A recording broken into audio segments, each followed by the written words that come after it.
belajar Islam masuknya melalui kajian fikih dulu, saya kira Anda tidak akan bisa mengerti. Tidak bakal bisa mengerti karena fikih itu terjadinya itu pada abad ke-8 Hijriah. 800 tahun Nabi sudah meninggal dunia. Pengumpulan hadis zaman Bukhari Muslim itu sudah abad ketiga. Paham nggak? Nabi sudah meninggal. Nah, apalagi itu pengumpulan fikih. Sholat saja yang disebut Imaduddin, kenapa tidak sama? Boleh nggak kita nanya yang benar mana? Ayo. Ada yang baca basmalah, ada yang langsung alhamdulillah. Kalau di sini baca basmalah nggak? Nah, kalau di Mekah baca basmalah nggak? Nggak. Yang benar mana? Bolehkah kita yang benar mana? Jangan pernah bertanya yang benar mana. Enggak jadi tukaran gini. Sebab kalau yang benar mana nantinya yang tidak sama disalahkan. Paham nggak? Nah makanya waj'ali hujjatan ya Rabbal. Yang penting argumentasi, alasannya ada, selesaikan. Betul nggak? Nah ini saya ingin mengajar bagaimana kira-kira saya ini hadir di negeri ini ada manfaatnya, bisa menghentikan pertengkaran di antara umat Islam. Paham nggak? Jadi bukan hanya sekedar mengerti ceramah saya, tapi juga timbul perasa berarti bertengkar tidak ada gunanya. Apalagi saling membunuh. Al-qatil wal maqtul finnar. Yang dibunuh, yang membunuh neraka semuanya, kata Kanjeng Nabi. Saya nggak pernah ngancam orang neraka, ini Kanjeng Nabi yang bilang, bukan saya.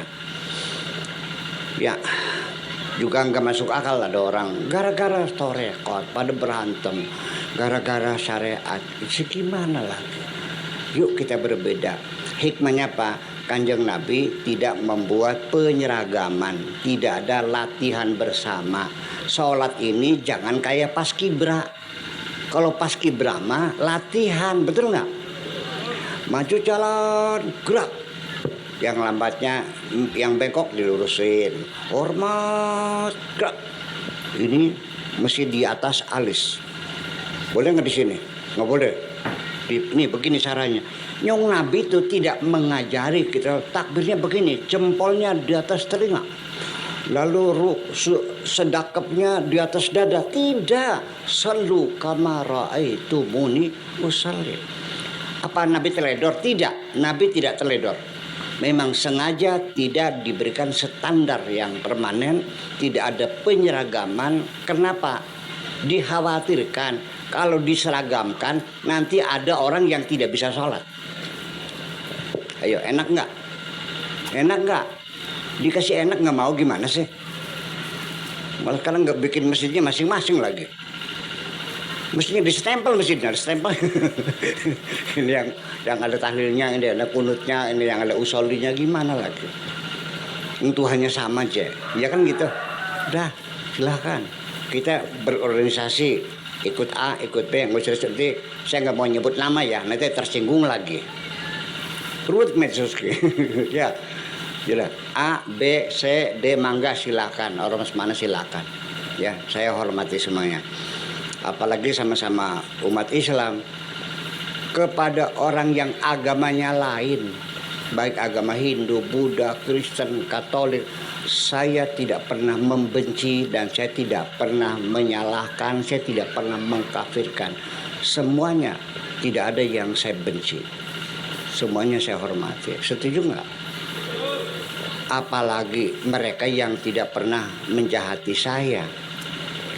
Orang yang pernah berbuat jahat kepada saya pun saya tidak pernah dendam kok. Ya sudah selesai. Ngapain? Ya kan gitu. Udah, fa'fu anhum wastaghfir lahum.